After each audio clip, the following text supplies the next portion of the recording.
We are used to thinking that the history of humanity is a ladder leading strictly upwards, that our ancestor from the Stone Age was, to put it mildly, a bit dim, a wild creature with a club, and that we are the crown of creation.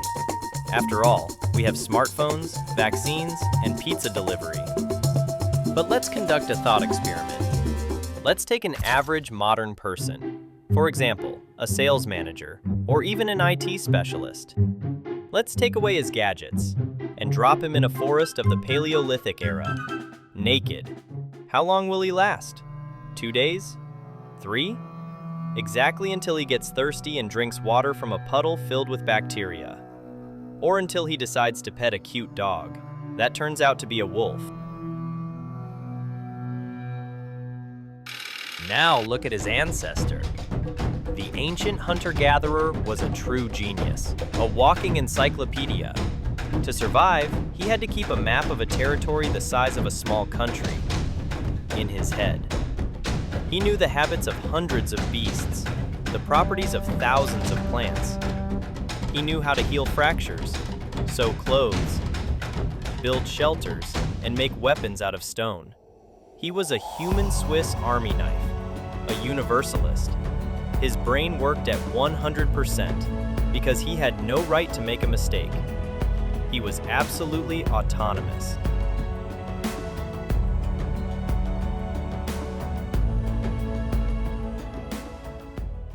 But then happened what we call progress.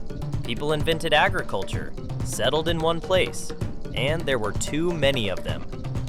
Villages turned into cities, and a city is a complex machine.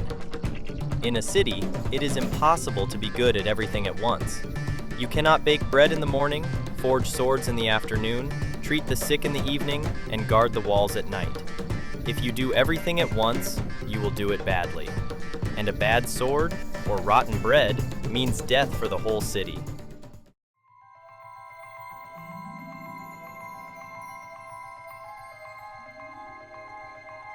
And then, humanity made a choice in favor of efficiency.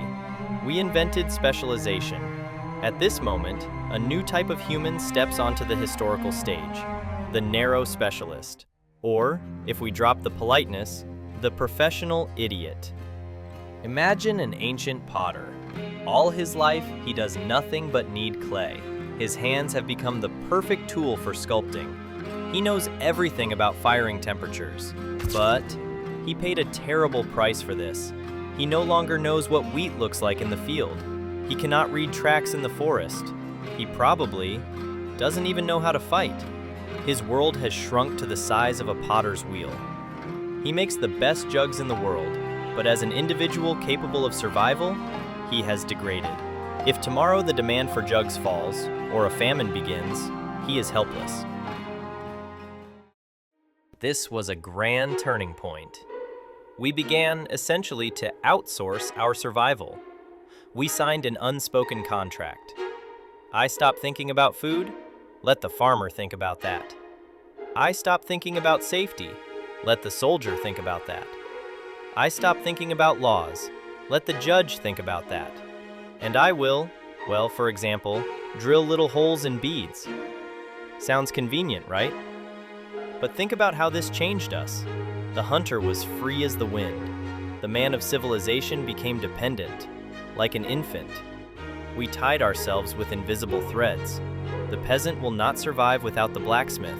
The blacksmith will die without the soldier without the king, and the king without all of them. It was then that people appeared who stopped producing anything material at all. Bureaucrats, scribes, lawyers, people working not with things, but with symbols. This created an amazing paradox of history. The collective brain of humanity began to grow, while the individual brain began to shrink. Society as a whole was becoming smarter. We learned to build pyramids, dig canals, predict eclipses, but the individual person was becoming more and more of a limited cog. The builder of the pyramid did not know architecture. He only knew how to pull a rope. The soldier did not know strategy. He only knew how to thrust with a spear. We ceased to be a pack of wolves, where every man is for himself. We turned into an anthill, into a gigantic, complex hive, where everyone performs one tiny function without even understanding the grand design. Why did we agree to this? Why did we trade freedom and universality for the role of a cog? The answer is simple. It gave us reliability and time. While the peasant feeds society, the blacksmith has free time to invent the wheel. The priest has time to invent writing. Specialization became the engine of progress. If each of us were still forced to catch our own lunch and sew pants out of hide, we simply would not have had the time to invent antibiotics, the internet, and spaceflight. We traded independence for the greatness of the species. The ancient human was a lonely computer, powerful but isolated. We became a neural network. Each of us is just a tiny neuron. Individually, we are weak, stupid, and helpless. But billions of us, connected by trade, laws, and the internet, create the most powerful force on the planet. We are the kings of nature. But kings are very fragile, because sometimes, sitting in a warm office or a cozy apartment, we feel this vague fear. We realize that all our power rests on the fact that the system works. We depend on an electrician we have never seen, on a farmer living thousands of kilometers away, on a programmer who wrote the code for the banking system, and one only needs to flip the switch.